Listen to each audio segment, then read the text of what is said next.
Good morning mga tay! This is Zenzen Vlogger. A day in my life as a content creator and Zenzen 15.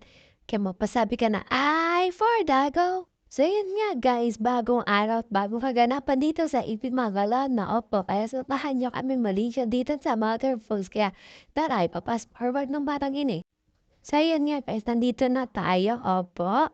Tsaka may tagkang swimming pool siya. Makadish namin number 1. Kaya may saka rin naman siya. Yan yung catechism. So guys, medyo fast forward lang kasi. Kasi short. Kasi medyo mahihayin nyo pa yung tita yung beach. Kaya enjoy nyo lang ang video nyo rin. Ay, fast forward lang. Sige lang. Medyo mahihayin pa kasi. Kaya, kainan na. Tara na. Bakit talaga ka na beshi ko? Kasi, bala ka na. Gusto mo makita ang isang magandang dalagang Pilipinang buong mundong tabi. Buong mundo talaga, napakao eh. Sa comment nyo na dyan, kung kilala nyo to. Sige na, tita, nabas ka na. Pasaliyap lang, Bi. Pasaliyap lang muna, ha? Tara na, maligo na tayo. Ay, parang ayaw ko. Di halatang excited talaga ako sa tubig, Bi. Hi! So, yan nga, guys. Lumipat kami ang pool.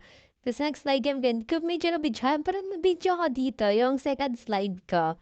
Kaya, yan, binapahakulit talaga mag-bidyong batang ini kasi, ay, talaga namang. Gusto yung makakita ng Shokoy. Ito, Shokoy, oh. Ay, talagang Shokoy na parang, ay, ako pala yun, di. Kilig ako sa mukhang Shokoy. Ala. So, ayan nga, guys. Shout out sa mga bata dyan. Oo, shout out. Tala, mukhang kilala. Ano kasi kat? Shy. So, medyo makulit talaga. Tinapon ko talaga yung cellphone ko, be, para sa kapatid ko lang. Tinapon mo, diba? Bukag Serena yan, be. Serena yan. Di ako lang yung Shokoy. Hila, payagan yun na. Magsama kayo sa mukha ang hining, parang hining. So, ayan guys, pumupunta siya sa amin. Kaya medyo magkulo talaga yung video namin dyan, Bi. Sobrang asaran, Bi. Asaran. Wala, lahat na lang, Bi.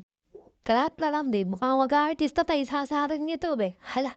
So, yan nga guys. Tumakas kami dyan sa kabila. Lilipat kami dito, Bi. Lilipat kami sa kabila, Bi. Yung wala kayo, lilipat kami kaya. Sabi ako kapatid ko, te, videohan mo ako. Tatalon ako. Tatalon daw siya, be. Alam mo yung ginawa? Kala nag-hagdan, be. Tatalon daw, be. Sa hagdan pala tatalon, be. Hindi naman sabi doon tatalon. Kaya tinapon ko yung cellphone sa kanila. Sabi ako, sige ako, tatalon, be. Magdasal pa ako dyan, be. Baka malunod ako, be. Talaga, may galing Shokoy tumanon ng batang yun. Shokoy talaga yun, be. Yung guy, nagkaasalo gabi. Sabi ng kapatid, hindi siya malalim, te, hindi dyan, te. 6 feet pa rin dyan, te. 6 feet down, be. Talaga naman, butik ka na, be. Alam mo naman yung maradang lumahaw, yun na, o, diba? O, diba, mukhang islang hindi nakakain ng pagkain. Sige lang, kaya uwian na, be. Ala, uwian na agad. Di na rin sabi nag-pass forward, kaya nagpa-pass forward ako kasi uwian na, o, natutulog po ang aking prinsesa. Nay naman si ate, be, itim na itim. Sige, langoy pa, be. Sige, langoy pa. Yun nga, guys, located siya dito sa, pag nahanap mo yan, yung sign na yan, malapit na kayo dyan. Pero kayo ito sa Center Sports, katabing nun. Diyan ako ang video ng second slide, kaya thank you guys, bye-bye! Mwah!